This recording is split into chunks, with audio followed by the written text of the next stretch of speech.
Hey guys, today I'm teaching you how to compare Robinhood and Fidelity in 2025. And by the end of this video, you'll know which one is the better choice for your investing style. Robinhood is still popular for its simple, commission-free trading and mobile-first design. It's perfect if you want quick access to stocks, ETFs, options, and even crypto without being overwhelmed by too many features.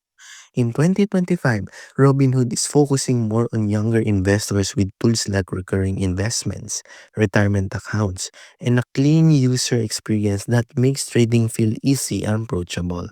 Fidelity, however, is a heavyweight in the investing world. It offers commission-free trading as well, but also provides mutual funds, bonds, retirement planning tools, research reports, and professional guidance. Fidelity's strength is its reputation for reliability, strong customer service, and extensive resources for both beginners and advanced investors.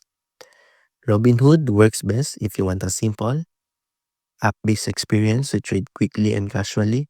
Fidelity is a stronger choice if you're building long-term wealth and want access to more products, guidance, and support.